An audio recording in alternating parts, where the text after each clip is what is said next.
центре Махачкалы с разницей в несколько минут прогремели два мощных взрыва. Сначала неизвестные выстрелили из гранатомета по второму этажу ресторана. Когда к месту приехали полицейские, взорвалась припаркованная у здания машина. В результате 16 человек ранены.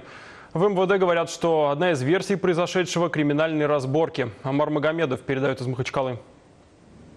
Инцидент произошел приблизительно в 19:30 вечера в одном из самых оживленных и многолюдных мест города. Неизвестные выстрелили из противотанкового гранатомета по зданию развлекательного комплекса. Снаряд взорвался на уровне второго этажа, где находится молитвенная комната. К счастью, внутри никого не оказалось и обошлось без жертв.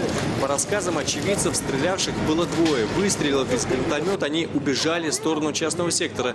Задержать преступников по горячим следам ни подоспевшей полиции, ни охране развлекательного заведения не удалось.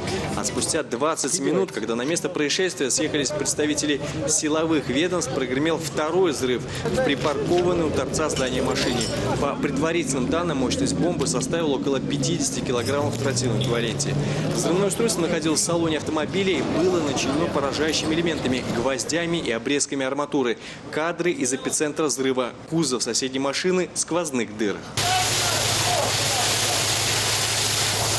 Ранения различной степени тяжести получили представители силовых ведомств, посетители и персонал развлекательного комплекса, а также случайные прохожие. Почти у всех врачи диагностировали осколочные ранения и контузии. Часть пострадавших от госпитализации отказалась, медицинскую помощь они получили на месте. К нам доставили 8 человек, из них 4 средней степени тяжести, 3 человека это легкой степени и 1 тяжелый. Тяжело раненый посетитель комплекса получил проникающее ранение головы. Операция проведена, сейчас его жизни ничего не угрожает. Вследствие взрыва полностью сгорело несколько автомобилей. Здание развлекательного комплекса получило значительные повреждения, выбиты стекла вплоть до верхних этажей. Частично пострадало соседнее здание фонда социального страхования. В МВД Дагестана этот инцидент не расценивают как теракт. В качестве основных версий 2 взрывов у комплекса «Золотая империя» в силовом ведомстве рассматривают криминальные разборки и хулиганство. Оперативным штабом координируется деятельность служб быстрого реагирования, органов безопасности и сил правопорядка по недопущению возможных повторных взрывов. Известно, что владельцу развлекательного заведения неоднократно поступали угрозы от неизвестных. Они представлялись членами махачкалинской бандгруппы и требовали денег за покровительство. В конце прошлого года преступники уже пытались взорвать здание, но бомба, брошенная в окно первого этажа, тогда не сдетонировала.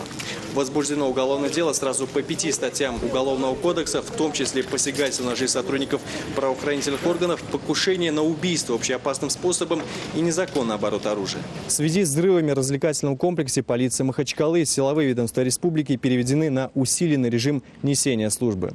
Амар Магомедов, Игорь Малышев и Милана Магомедова, Северокавказское бюро НТВ, Дагестан.